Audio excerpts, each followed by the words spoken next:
I think it should be Shedeur from day one. I don't want to make a big deal out of this, but some pretty interesting information trickled over my phone. I don't see the other guy impressing at all. And I'm not trying to be personal with him. Right, he sure. does not look like an NFL quarterback. And 31 other draft rooms didn't think he was a second-day pick. We're now tuned in to the Dark Times channel. And so here we go again. Welcome back to the Dark Times channel. And so my, as the great Johnny Gill would say, it looks like Colin Cowherd has done a 180. Okay, you know, people, everybody's trying to sell you. I got scouts telling me he's a 5th or a 6th round talent.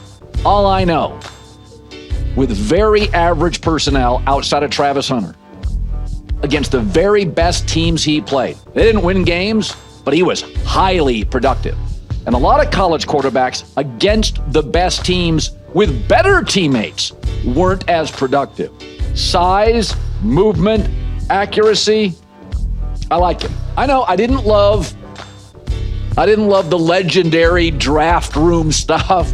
I thought it was lacked a little self-awareness. But again, you're 21, you're 22, you know, we were all running around pulling fire hydrants in college. So, I mean, but you know, we to pull the lever in college dorm rooms. I mean, we were all idiots at some point. We all had, you know, lack of judgment or self-awareness. I'm not going to crush anybody for that.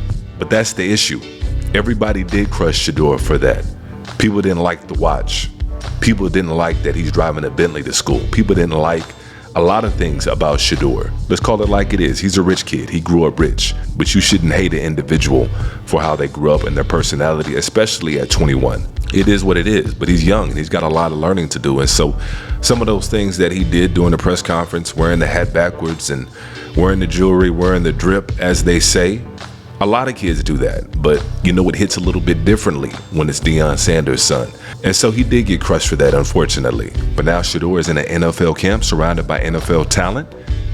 And now his talent is undeniable. People are finally seeing it for what it is. And even if they still don't like him and they still don't like Shedeur Sanders, they can't deny that Shedeur Sanders is putting that ball where it's supposed to be. And that's what you want from a quarterback. Anticipation and accuracy trumps everything else. It appears in the 4-quarterback derby.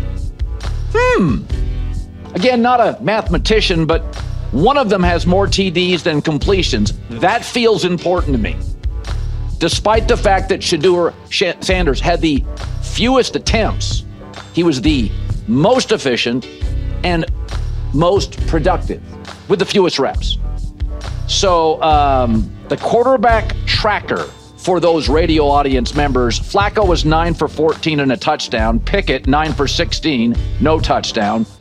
Dillon Gabriel, 11 of 16, 2 touchdowns and a pick. And Sanders, 7 of 9, 3 touchdowns, no picks. This, Justin, I've seen enough. I'm calling it a wrap. The Herd newsroom is calling it in Ohio. By a landslide, Shedeur Sanders should be starting. And so absolutely, you got to start Shedeur Sanders. And not just because of what we're seeing right now in training camp and OTAs, not because of that. You know, that's good to see. That's a good sign to see of what is possibly to come. But if I'm the Cleveland Browns, and I've said this before in several videos now, if I'm the Cleveland Browns, I got to find out what I got. And it's looking like Dillon Gabriel, according to a lot of people, is not really up to par as far as being the NFL quarterback, at least not yet. I don't see the other guy impressing at all. And I'm not trying to be personal with him. Right, sure. He does not look like an NFL quarterback. And 31 other draft rooms didn't think he was a second-day pick. I think it should be Shedeur from day one. When we had Mark Sanchez in New York as a rookie, he started from day one. Things worked out. We had a couple of years of really good success. But if I'm Cleveland, Joe Flacco's a great backup. He's going to be 40. I would have Dillon Gabriel compete with Shedeur. I'm assuming that Shedeur will beat him out. I think he has more ability. And by the end of the season, the Cleveland Browns, Christine, have to know what they have in Shedeur Sanders and Dillon Gabriel. Well, Kenny Pickett just hasn't worked out. He's been a little bit of a journeyman. Maybe you trade him at the end of training camp. But to me, job 1, 2, and 3 is you need to know what you have in Sanders and Dillon Gabriel. And I would play those guys right away, let them have a competition. And in my view, Shedeur has more ability, and I assume he'd be the guy. And that was a former GM speaking. I believe he was a general manager of the Jets at some point. And so that's the logical thing to do. Any logical general manager who values his job and who values the organization, they want to find out what they got, especially if they got 2 first-round draft picks the following year and it's supposed to be a really good quarterback draft, allegedly. You know, who really knows? They always say that this draft is good, that draft is bad, but nobody really knows. Because according to all the experts, this was a so-called weak quarterback draft, but in my opinion, we had 2 heavy hitters in this draft. I believe we had 2 Hall of Fame quarterbacks in this draft. One of them being Shedeur Sanders and the other one being Cam Ward. You know, only time will tell, but if you watch these guys play in college, you can tell they got something. They got something a little bit different than some of the other quarterbacks that we've seen go. But like I said, only time will tell. But as far as the Cleveland Browns go, it's in their best interest to start Shedeur Sanders. I think they should go ahead and start the season with him.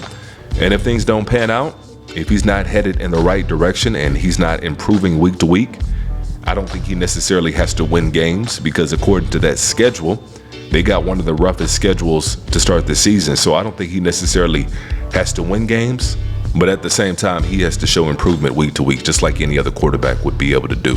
And if he's not showing improvement, they can go ahead and put Dylan Gabriel in or whoever else in and see what they got with that particular quarterback. But if it does pan out with Shedeur Sanders and he's the guy, well, now you got 2 first-round draft picks. You can go out and get a receiver. You can go out and get a tight end. You can go out and get some of these other skill positions and build around Shedeur. And now the Cleveland Browns are in a position where they don't have to pay a quarterback first-round money. They can pay him 5th-round money for the next 4 years and fill out the rest of the roster. That's how you build dynasties. That's how you win championships. And so in the end, like we've all been saying, things could work out really good for Shedeur Sanders, and things can work out really good for the Cleveland Browns as well. And so the fate of the Cleveland Browns really rests in Shedeur Sanders' hands, because if Shedeur Sanders, like I said, if he turns out, if he is that guy, if he is that franchise quarterback, well, you got an organization that is going to be in a really, really good position for years to come. But those are my thoughts on it anyways. Make sure you guys go ahead and try to keep that conversation going on down below, as you guys usually do. And if you haven't done so already, make sure you guys go ahead and hit that like button for me one time. And as usual, peace and chaos.